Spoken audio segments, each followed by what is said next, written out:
Bonjour. Et ouais. Aujourd'hui, petite présentation donc, de ma nouvelle voiture en délit.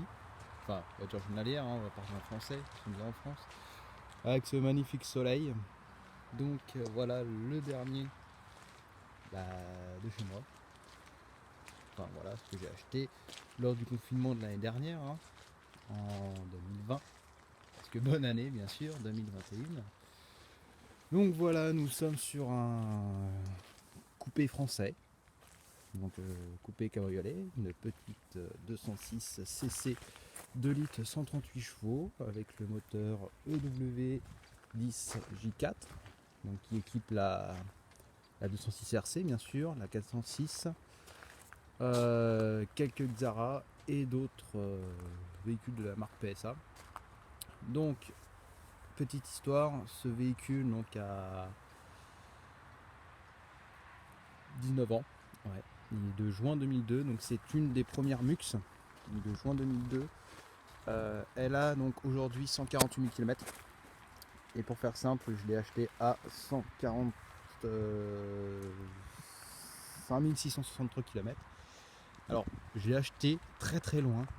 Je l'ai acheté à 20 mètres de chez moi, en face, à mon voisin. Et oui, cette petite 206, ça faisait donc depuis 2018 qu'elle était en face de chez moi, en train de pourrir, entre guillemets. Elle ne roulait plus, elle démarrait pas. Donc elle était stationnée sur le bas côté de la route, enfin de la rue. Et donc elle était un peu à l'abandon. Donc petit tour rapide, hein, on est sur de la jante 16 pouces en jante alu. Donc ça tient le pavé, c'est pas mal, ça tient le pavé. Ça fait le taf, c'est joli, ça va bien avec cette sportivité, hein, qui est soulignée surtout par ça. Ensuite, vous voyez hein, les répartiteurs, ça c'est moi qui les modifié. Au niveau réparation, les grosses réparations, on a eu le rétro qui était HS, hein, qui tenait pas, que j'ai dû remplacer. Toute la ligne, donc catalyseur, silencieux, enfin tube intermédiaire qui était HS, que j'ai dû changer, bien sûr. Le silencieux, lui, c'est celui d'origine, il est toujours là, il est bon. Les freins, on est bon. Les feux, les feux, je les ai changés, hein. Je me suis fait un petit plaisir, hein, pour Noël, entre guillemets. J'ai la barre de stop qui est à changer. J'ai mis donc le petit logo Le Mans. Voilà. Il attrape à lui. On va faire un petit tour à l'intérieur, bien sûr. Donc, c'est vraiment le coupé de place, hein. C'est vendu pour une 4 places. Bah bon, comme vous voyez, la 4 places, tu mets deux gamins et c'est bon, hein, ça va pas plus loin. Donc, on est sur une finition haute, hein. On est sur un intérieur cuir, bicolore, rouge et noir. Donc ça, c'est que du cuir, ce beau rouge là. Et ensuite, on a la boîte à gants, hein, qui est en cuir, le volant qui est en cuir. Tout est d'origine. Le pommeau, l'autoradio, tout est d'origine. Les seules choses que j'ai changées, c'est donc les répartiteurs, comme je vous ai dit, la ligne d'échappement, hein, qui était morte, qu'il a fallu changer, les feux arrière et les essuie-glaces, parce que oui, les essuie-glaces ils étaient un peu morts. Comment vous dire, ils étaient un peu en schlag. Niveau moteur, ouf, c'est bon là-dedans. Bon, déjà j'ai enlevé l'isolant parce que ça tombait dessus. Voilà le petit moteur 2 litres, hein. Atmo, ouais, Atmo. Donc les réparations que j'ai faites avec donc Stéphane et Maxime, que vous avez déjà vu lors d'une autre vidéo, on a donc fait la distrib. Enfin, ils ont fait la distrib tous les deux. On a passé un coup de valise. On a changé ce capteur. Moi, j'ai changé le capteur, qui est derrière, qu'on verra pas, le capteur de position d'arme à cam, et un nouveau calculateur. Oui, parce qu'elle a jamais démarré, parce que le calculateur avait cramé. Ce qui explique pourquoi mon voisin avait abandonné l'idée de la réparer. Donc du coup, j'en ai recommandé un Ça m'a coûté un petit peu cher. Hein. Bah oui, hein, il faut sécuriser l'auto. Hein. C'est une voiture de sportif. Surtout d'inconscient, ouais. C'est encore un coup à perdre le permis, ça. Avec 175 chevaux, je les perds, mais avec 136, 138, je vais peut-être le perdre aussi. Enfin bref, donc calculateur qui est tout neuf, catalyseur qui est tout neuf, distribution toute neuve, batterie neuve, bah oui, hein, parce qu'il n'y avait plus de batterie bien sûr.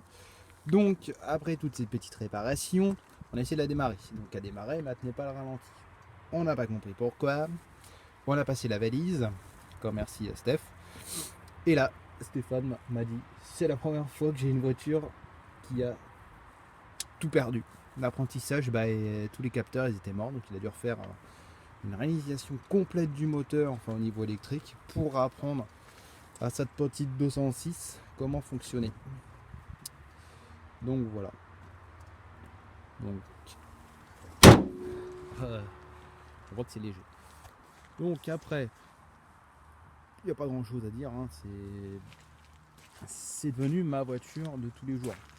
Donc là, depuis le mois de novembre, hein, elle a eu son petit contrôle technique, hein, elle est passée tranquillement, aucun souci.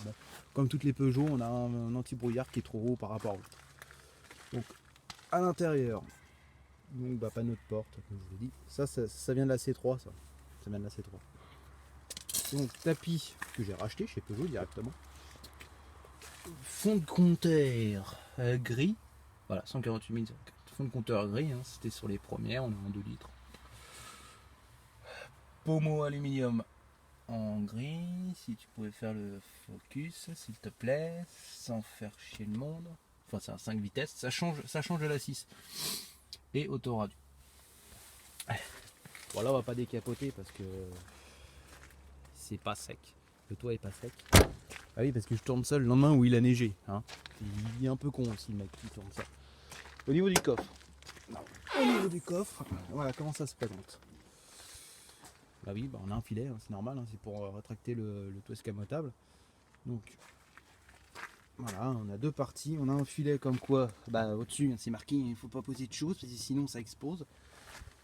Et donc on a 30 cm à peu près de hauteur pour ranger des affaires partir en voyage quand on est en décapotable. Ça m'énerve. Voilà.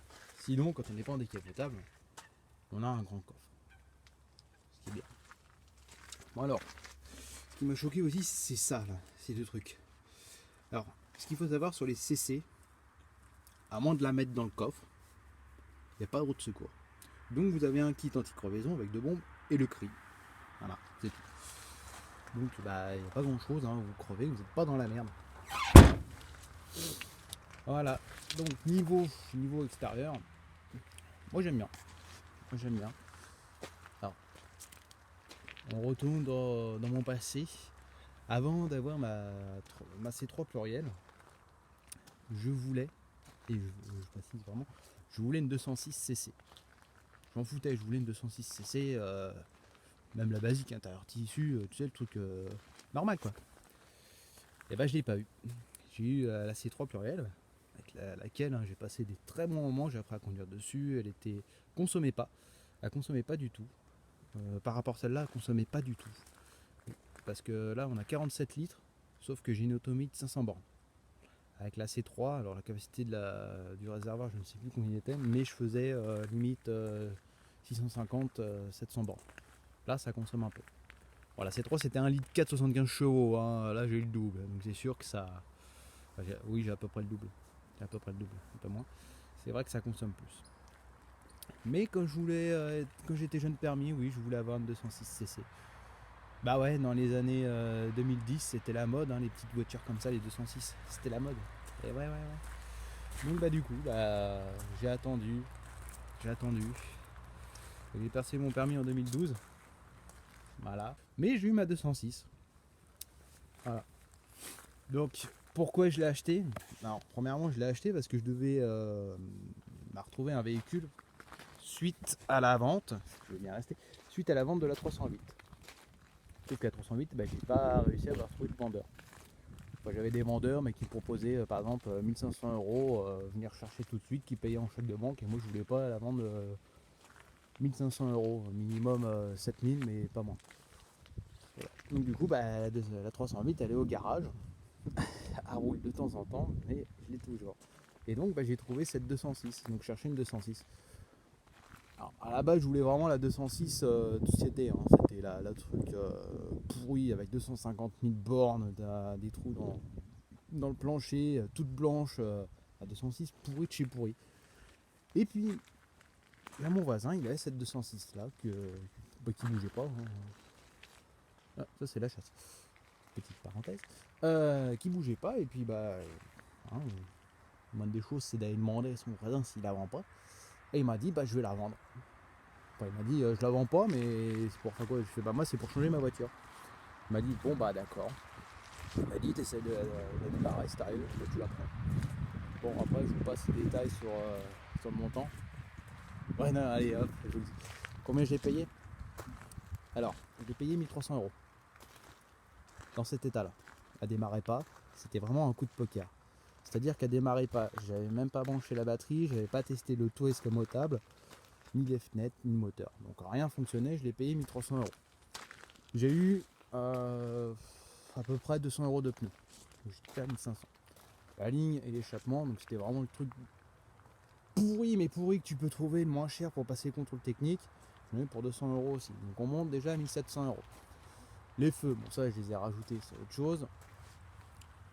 Les autres réparations, donc bah le rétro, ouais, 20 euros, il a fallu à la casse le chercher. Les tapis, ça, non on ne compte pas. Mais tout ce qui était vidange, changement des jours de cache culbuteur, oui parce que j'ai changé, ça fuyait aussi. J'arrive en gros sans compter les autres dépenses de modification esthétique, bien sûr, j'en suis à 2000 euros. Alors vous allez me dire 2000 euros pour une 206 CC S16, il a fait un sacré coup de poker. Ça, je peux pas vous mentir, c'était un sacré coup de poker les gars. Et j'en suis pas déçu, pas du tout. Parce que ça me coûte rien.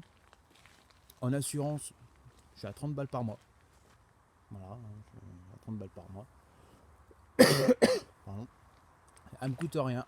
Et pour se garer dans Fontainebleau, où la 308, les pare-chocs sont niqués. En 2 ans, les pare-chocs sont niqués de la 308, hein, c'est pour ça qu'il faut que je refasse. Et ça, on verra ça dans dans longtemps. Celle-ci, je me gare n'importe où. C'est-à-dire que je vois une place, hop, 2-3 coups de volant, un créneau, ça rentre nickel. Bon, le mec qui m'abîme l'avant et m'abîme l'arrière, on s'en fout. Parce que, premièrement, là, il y a un défaut.